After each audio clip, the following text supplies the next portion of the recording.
Hi, how you doing?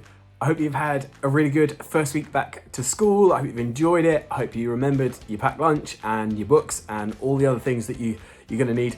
This week, I want to speak to you really quickly about a few things. We are thinking about how Jesus prayed, and we're thinking about really specifically how Jesus prayed with thanks that everybody can know God. Now, that might sound a little bit confusing and a little bit odd, but stick with it. I think you can do it. Hold in there. We are thinking about what Jesus said from the book of Matthew, the Gospel of Matthew. So the first book of the New Testament, the first in the Gospels, that's what we call them. So Matthew, Mark, Luke, and John. The first one that we get to is Matthew, and it's in Matthew chapter 11, verses 25 to 26. So you're going to need to find that. Get yourself there. If you haven't got a Bible, ask your grown-up to get you a Bible. If you want one and you don't have one, you don't have access to one, ask your grown-up and we can get you one.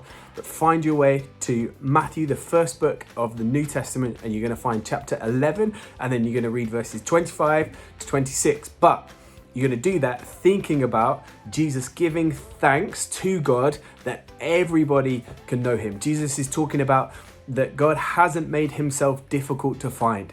God hasn't made it complicated for people to believe in him or to trust in him. God hasn't hidden himself behind being able to understand really complicated things. God isn't just available for people who have all of the best stuff or who live in the best places or who have the best way of life, but God is available to everybody.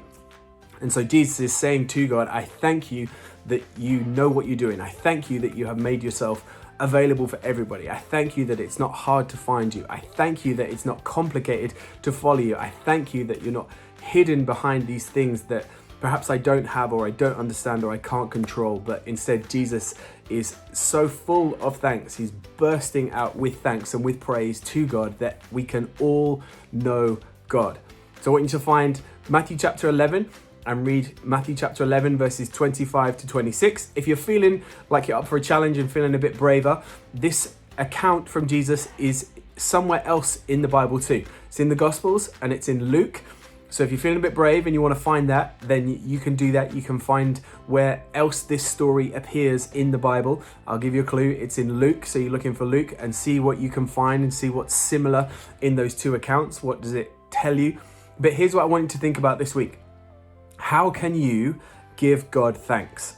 In the way that you think, in the way that you speak, in the way that you pray, in the way that you treat other people, in the things that you do. How can you choose to give God thanks this week? If you don't know Jesus, I want you to think about that. I want you to think about, do you want to know Jesus? Do you want to follow Jesus? Does that make sense to you? Why would you want to do that? Speak to your friends about that. Speak to your grown-ups about that. Speak to anybody that you think might be able to have a useful and a helpful conversation about that. So read Matthew chapter 11. If you're feeling brave, see if you can find the same stories in Luke and have a little think. I want you to think about how you can, the second thing, how you can give God thanks this week. And then the third thing, do you know Jesus? Do you want to know Jesus? What does life look like with Jesus? Have a fantastic week. Be brilliant, and we'll see you soon.